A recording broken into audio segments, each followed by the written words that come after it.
হচ্ছে পূর্ব দিকের বুরুজ। এটা অনুমান করা যায় যে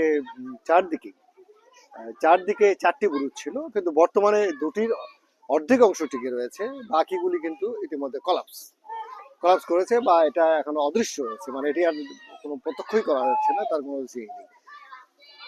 আমরা এখানে দেখছি যে সম্পর্কে হযরত আলী কুলি বেগ সম্পর্কে এখানে একটি বর্ণনা দেওয়া হয়েছে বহুদিন আগে। এটা এ সম্পর্কে কিছু তথ্য রয়েছে ডক্টর কাজী মোস্তাফিজুর রহমানের যে গ্রন্থ রয়েছে সেখানে রয়েছে, আপনারা দেখে নিতে পারেন। সুপ্রিয় সুধী দর্শক, আমরা মোটামুটি আপনাদেরকে একটা ধারণা দেওয়ার চেষ্টা করেছি। পরবর্তী সময়ে এর সাথে আরো কোনো প্রকাশিত কোনো তথ্য এবং বিশেষ করে এম এ ইয়াকুব আলী স্যারের যে গ্রন্থগুলি, তার প্রবন্ধগুলি রয়েছে বরেন্দ্র অঞ্চলের ইতিহাসে, সেখান থেকে কিন্তু আমরা কিছু তথ্য আপনাদেরকে নেবার জানাবার চেষ্টা করব। আমাদের সময় সেটি আমাদের জন্য একটি মানে কমিটমেন্ট থেকে গেল, আপনাদেরকে আমরা এর সাথে পরিচিত করাবো। শুধু এই জিনিসটি বলার মতো, সেটি হচ্ছে যে এটি এখানে একজন সেনাপতির সমাধি, পারস্যের সেনাপতি।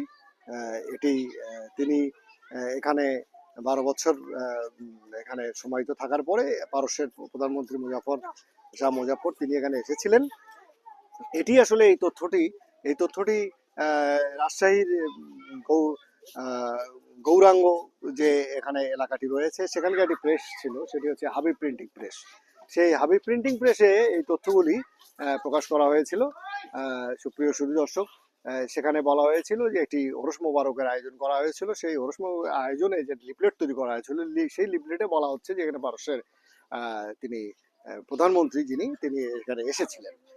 এই ধরনের তথ্যগুলি এবং সাথে সাথে প্রত্নতাত্ত্বিক কিছু অনুমান সবকিছু মিলিয়ে ঝিলে আপনাদেরকে আমরা ঐতিহাসিক একটি চিত্র দেওয়ার চেষ্টা করব। আমরা মূলত ব্যবহার করবো প্রত্নতাত্ত্বিক সূত্র। সুপ্রিয় সুধী দর্শক, ইতিমধ্যে প্রকাশিত গ্রন্থ সেগুলির কথা উল্লেখ করেছি। সবকিছু মিলেই কিন্তু আমরা একটি এখানকার যারা এখানে আমরা আশেপাশে কথা বলেছি অনেকের সাথে, তারা কিন্তু ভাষা তথ্য জানেন।